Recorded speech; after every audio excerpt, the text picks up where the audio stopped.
Hello everyone, welcome back to Craterians City. So, as you can see, we are in our very humble homestead, the Nether, and we're at the end of a road that I've made more or less from where the first Nether portal on the map went. This is the old map. That's the old road. I revised it so they had better cover from ghast later. Well, there's one down there. It's going to be a bit of a pain. Now, over there is an entombed blaze spawner. But the bulk of this region has been set aside for another project, which is a wither skeleton farm. I saw the one that I believe it was Efo did on the Minecraft server, and that looked pretty cool, and we could kind of use it because it turns out that we're having a lot of trouble getting anything out of these wither skeletons. Plus they're a source of coal, which the smeltery can use. I did do a bit of a fix-up on the smeltery. I haven't done anything one-stop yet. And I've been doing a lot of work around the -500, -500 area where I found a double spawner. But we'll see that in a bit. Today, or at least first, we are putting in a lot of groundwork with this wither skeleton spawner. So let's just have a quick jog down here, and I can show you what I've got done already. Now, it's fairly straightforward. These guys haven't been automated at all, at least not yet. But what happens here is that we've got layers of these that are 2.5 tall, so that if a blaze or anything else spawns inside them, they're fine. But if a wither skeleton, being 3 blocks tall, spawns in them, which they can, they just get stuck and they can't move, and that makes them easy pickings. And I've cut out a fairly large area inside the Nether Fortress to do it. But we've got quite a long ways to go. There's a lot more over there, which I might make into a second one, just to maximize our rates. But with that said, I'm going to switch over to Remember Cam now, so that we can watch in rather quick motion as I get everything done. I'm mostly just using these stone brick slabs. I'm using any blaze rods that I get to smelt them all, you can see like that, and turn them into bricks and then turn them into slabs. But I shall catch you in a bit.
Okay, well, I'm presently cowering from a nearby ghast, but we got a whole bunch of this place done. Still need to fill in the areas that lead to Fiery Doom. Whoop. There's the ghast I'm avoiding. Still a bunch more, and you kind of need, for maximum efficiency, you need to have multiple layers of these. So you can see over here I've got another layer above there. So I'll probably just keep adding to this whenever I find some spare time on the server. I probably won't be filming the entire construction of this, because that would be a very long time lapse of nothing else. But basically the way it works is that I've selected a fairly large, probably rectangular more than square kind of area of Nether Fortress. And the Wither skeletons can only spawn in the Nether fortresses, along with zombie pigmen, blaze, and occasionally regular skeletons and magma creams. Ooh, disco dancing there. They're also unique among those mobs in that they are 3 blocks tall. But the way these work is that mobs can spawn on top of them. These half slabs, I should say. Mobs can spawn on top of them. Let's see if I can find an example. No, they're not going to give me one right now. They can spawn on top of them. But underneath they count as a transparent block. So the Wither skeletons will spawn here, and they'll have their head in the block above, which means they won't be able to move. By fun fact of how the clipping works inside of Minecraft. Whoop, there he is, Mr. Cthulhu Fingers himself. So what happens is that you get a whole bunch of areas where all the normal mobs can spawn, including the Wither skeletons. Can't really have one without the others. And they keep spawning, but they keep getting stuck. So consequently, they just sort of build up, which makes them very easy to find, very easy to spot, and very easy to hunt down and murderize. Which makes getting these skulls all that much easier. Now I have been using the blaze rods I had backed up here for this time lapse, but I've run out of them now, so I'm probably going to have to spend a little while off camera grabbing that. But to finish off the episode, I am going to have myself some mushroom stew, and we're going to hop through the portal back to Crater City proper, and take a look at what has been developing around the place. Zoom! Move so quickly on speed potions, I'm so happy to have them again. And we're probably gonna get shot at. Calling it now. No? Huh, huzzah. Okay, so the original portal, you can see by the stairs there, used to be down here, but I lifted it up from its original point so that it was more level with the fortress. And I then constructed these roads that lead to it. Fairly safe roads, you can run along them. There's not usually many things on them. I have yet to see even a pigman spawn on them, which is good. Okay, and here we are, back into Crater City. One thing I have noticed recently, I'm not exactly sure what this tells, is that firstly, I had a little chest here marked Nether reports, or rather anti-Nether reports, for anyone disparaging the name of the glorious Nether, which appears to have vanished. And then in here, I've gotten this.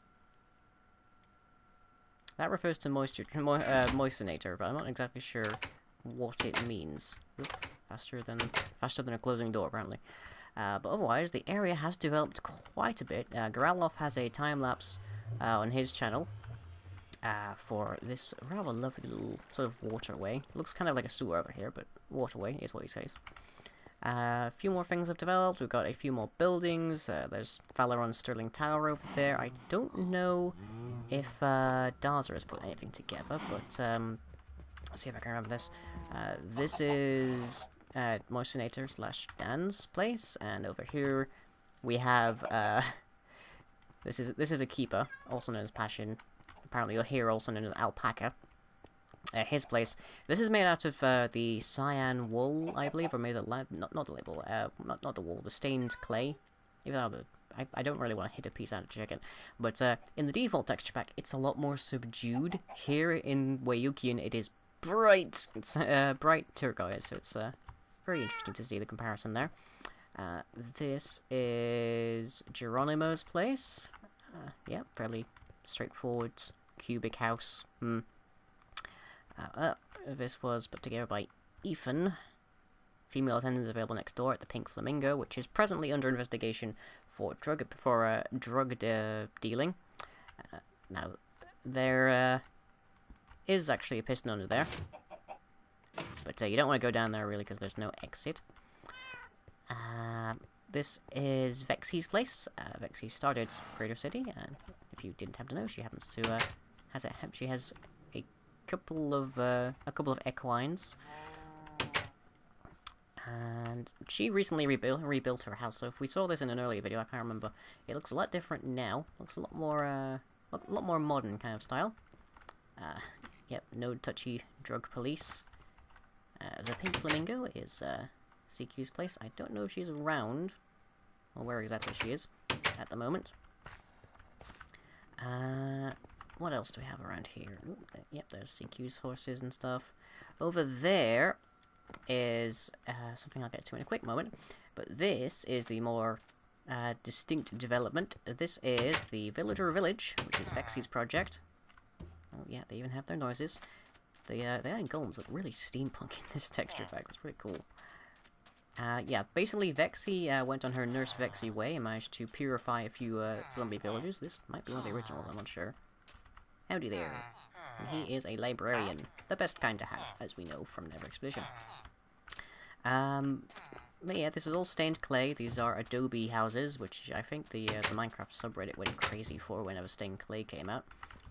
But over here is a skeleton grinder, which currently is having an auto sorting system, I think, installed, or it may be installed already. I'm not sure. But they're working on that. That's an interesting little thing to go for, but it's not a very good system. Let's see, if you come down here, there's the spawner. It's a single spawner system. They just keep spawning there. And then you come down here, where there isn't an anvil, but there is an enchanting station for full leveling. No midways, I think. Unless you hit this, which more or less eliminates everything, so it's all or nothing for enchanting. Which is something, but not something I would go for.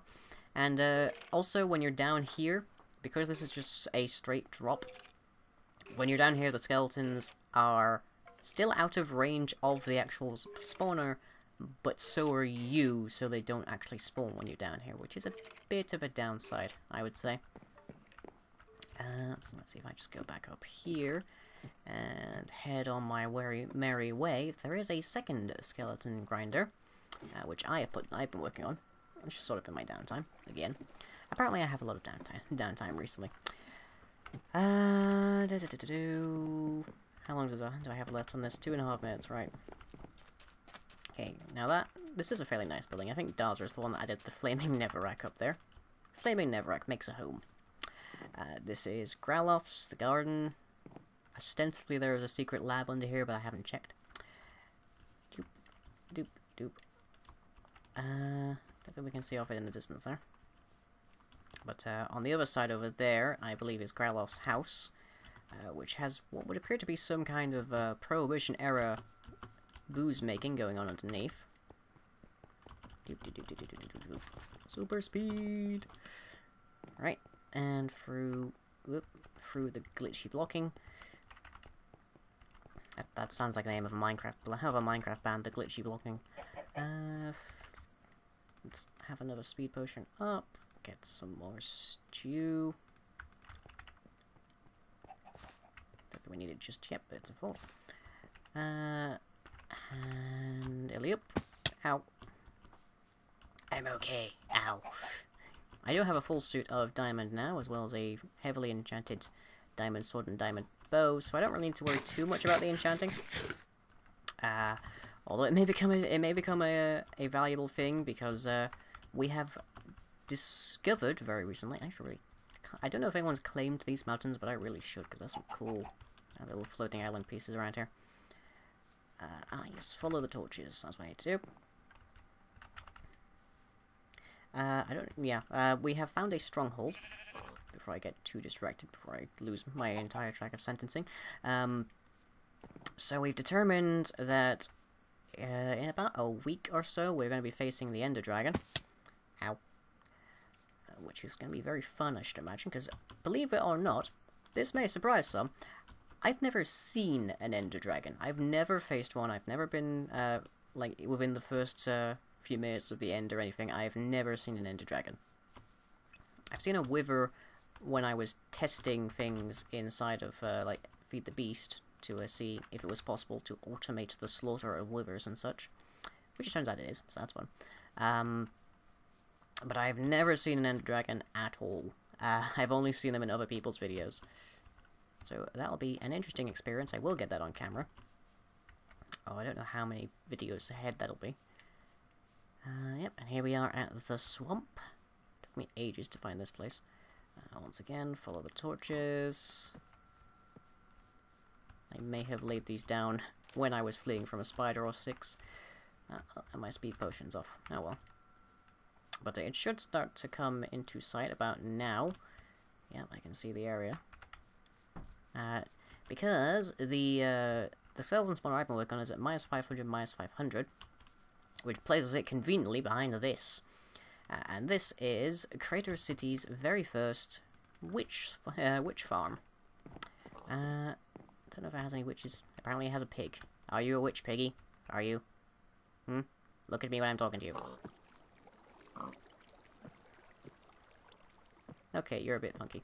But it does work. So we've got 3 healing potions, a lot of gunpowder, some redstone, some glowstone, spider eyes, string, mushrooms, sticks, sugar, all sorts. And maybe we'll get lucky and spot something there. Just some building supplies, all manner of randomness here. Anything cooking here? Oh yeah, some more iron. Yay. And a whole ton of dirt, because I had to remove a fair bit of land to flood it and such. The half-slab caps there just go to different caving systems, most of which I've explored and lit up, but there's a few more spaces. So this runs a little slowly at the moment. I haven't managed to finish up the lighting, and it doesn't really have any automated systems to deal with the witches at the moment. But it does work, and we have gotten a fair few witches. But this, the -500, -500 skeleton grinder, is my most recent project. Thinking of calling it the Arch, just by the look of it. And if we go down here...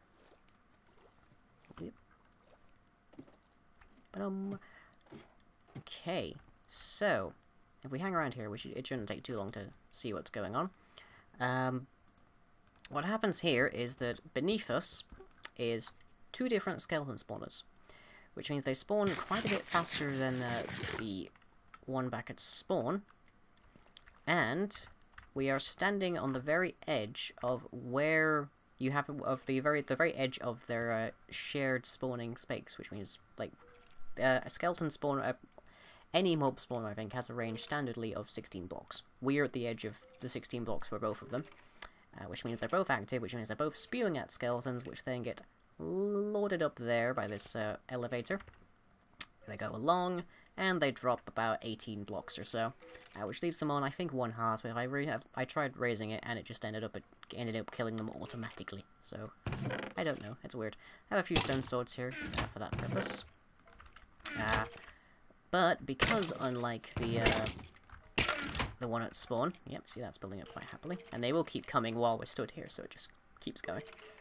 Because we are in range, well, because we're at the edge of the 16 blocks, they are outside of the, I think it's like 8 or maybe 9 blocks that it takes for them to be registered by the spawner to say, hey, there's way too many skeletons in this area, you should really stop spawning and stuff. Yep, so we've got plenty of stuff just building up over here. You shouldn't be there, you should be in there. Good. And just got the lol forge, because hey, we love the lol forge, it's a nice, handy standard design. And we've also got a place for using all of the excess of bone meal to actually make bread. Because, hey, punching skeletons gets hungry work. So that just keeps going. We keep making bread. In the case of emergency, there's a hoe. I'm probably going to install a sorting system for the bones and the arrows and the, of course, bows as part of, like, bows and any other kind of, non-standard material there. And probably an enchanting station and an anvil, because heading back to spawn is a bit of a pain for that. But beyond that, I believe that is the end of an episode. I'm not entirely sure, because I don't specifically know how long the time actually was. But I'm just going to sit here, grab some levels, and maybe go and repair some stuff. I shall catch you next time. If you enjoyed this video, be sure to leave a like and or a favourite. Follow me on Twitter and subscribe to be notified of future updates. You can also check out the website where most other content is uploaded. That's all for now, catch you later.